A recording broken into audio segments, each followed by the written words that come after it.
Assalamualaikum warahmatullahi wabarakatuh. Alhamdulillahirrabbilalamin. Assalatu wassalamu ala asrofi anbiya'i wal mursalin wa ala alihi wa sahbihi ajmain amma ba'du. Yang terhormat Bapak Dr. Ahmad Ihwani selaku dosen pengampu mata kuliah Tahzinul Jenazah dan Khutbah. Perkenalkan, nama saya Fadli Rizky Anugrah dengan NPM 2321020188. Di sini saya akan mengulas sedikit materi dari Bapak Ihwani yang berjudul gratifikasi, suap, korupsi, dan mencuri. A. Ayat Al-Quran tentang larangan memakan harta secara tidak benar dan menyuap terdapat di Quran Surat Al-Baqarah ayat 188.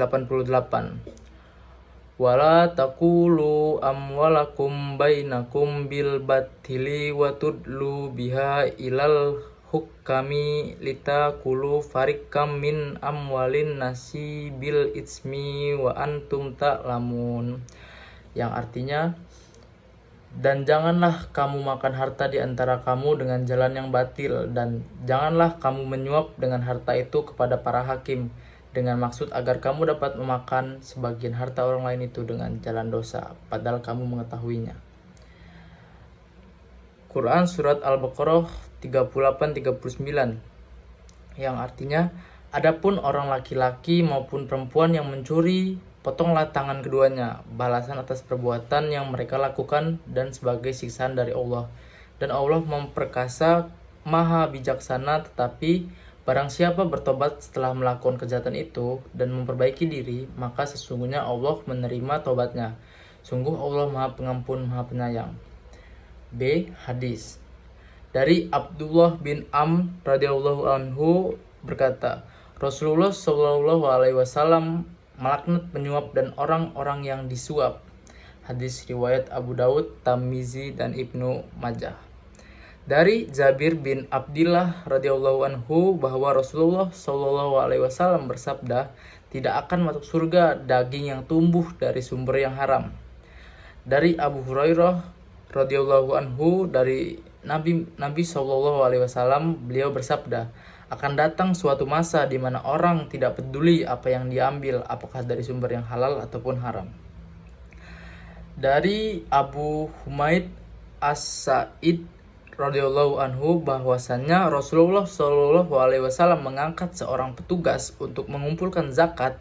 Kemudian setelah mengumpulkan zakat dari orang-orang zakat amil tersebut, datang menemui Rasulullah Shallallahu alaihi wasallam dan berkata, wahai Rasulullah, ini zakat yang saya kumpulkan untuk kalian, sedangkan yang ini adalah hadiah dari orang-orang untuk saya. Maka dengan nada marah Rasulullah bersabda, mengapa kamu tidak duduk saja di rumah ayah dan ibumu, lalu kamu lihat apakah kamu akan diberi hadiah atau tidak? Demi Allah yang jiwaku ada di dalam kekuasaannya, tidaklah seorang dari kalian mengambil sedikit pun dari harta dengan cara tidak benar, kecuali pada hari kiamat ia akan datang memanggulnya di atas tungkunya. Kandungan ayat dan hadis. Menurut Kamus Besar Bahasa Indonesia, korupsi adalah penyelewengan atau penyalahgunaan uang negara untuk keuntungan pribadi atau orang lain. B. Bentuk korupsi bermacam-macam, yaitu perbuatan yang merugikan negara atau orang banyak suap, gratifikasi, penggelapan dalam jabatan, pemerasan, perbuatan curang, dan benturan kepentingan dalam pengadaan barang. Yang C.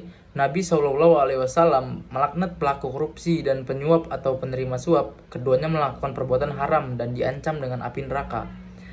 D. Di antara tanda dekatnya kiamat adalah ketika orang tidak lagi peduli dengan apa yang dia makan, apakah halal atau tidak, dan apakah dia sumber halal atau tidak.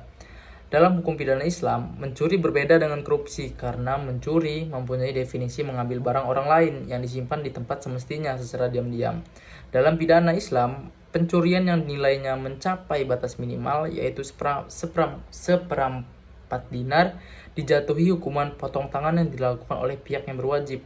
1 dinar senilai dengan kurang lebih 4,25 gram emas. Selanjutnya, kajian ayat dan hadis tentang kewajiban menjaga lingkungan hidup. Dalil larangan perbuatan kerusakan terdapat di Quran Surat Al-Rum 41-42. Zoharul fasadu fil barwa bahri bima kasabat aidiun nasi liyuzikuhu ba'dal lazi amilula allahum yarji'un, yang artinya telah nampak kerusakan di darat dan di laut disebabkan karena perbuatan tangan manusia, supaya Allah merasakan kepada mereka sebahagian dari perbuatan mereka, agar mereka kembali ke jalan yang benar. Adakanlah perjalanan di muka bumi dan perhatikanlah bagaimana kesudahan orang-orang yang terdahulu. Kebanyakan dari mereka itu adalah orang-orang yang mempersekutukan Allah. Selanjutnya, Quran Surat Al-A'raf 56.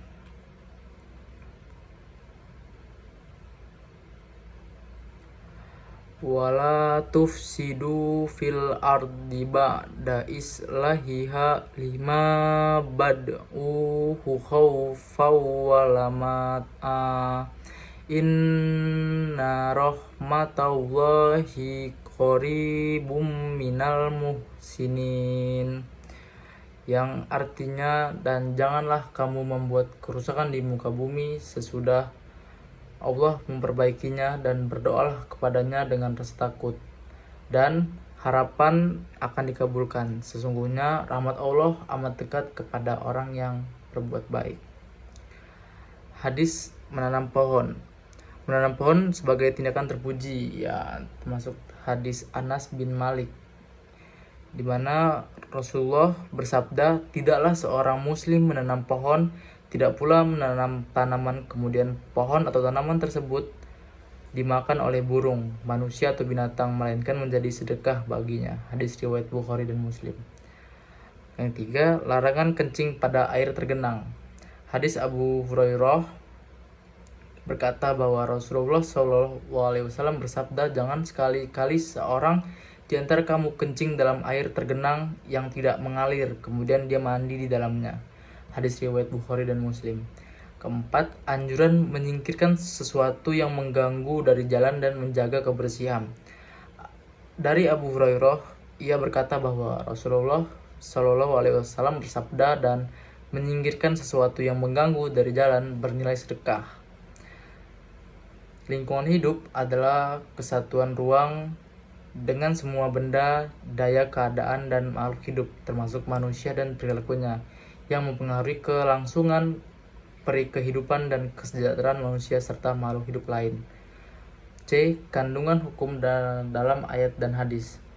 Allah Subhanahu wa Ta'ala memerintahkan manusia menjaga lingkungan hidup dan tidak boleh merusaknya, karena kerusakan lingkungan berbahaya dan akibat buruknya akan menimpa manusia itu sendiri.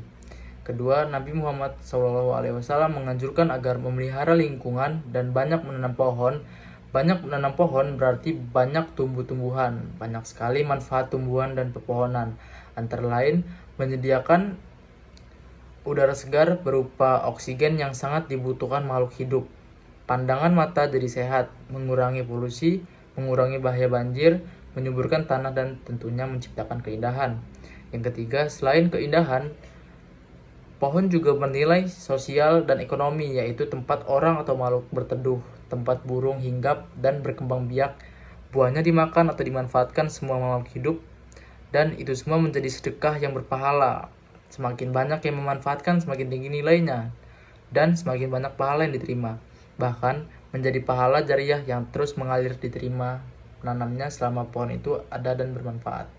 Keempat, agar lingkungan tetap sehat, maka Nabi SAW melarang perbuatan yang menyebabkan lingkungan itu rusak, kotor, atau berbau. Beliau mencontohkan agar dengan larangan buang air kecil di air tergenang itu tidak mengalir, karena menyebabkan jadi sarang bakteri dan penyakit, berbau dan berbahaya bagi kesehatan bagi manusia. Kepedulian terhadap kebersihan lingkungan. Dengan kebersihan kotoran yang mengganggu orang-orang seperti dari jalan tempat orang lalu lalang atau tempat lainnya, membuahkan pahala bagi pelakunya seperti pahala sedekah. Baik, sekian dari saya akhiri. Wassalamualaikum warahmatullahi wabarakatuh.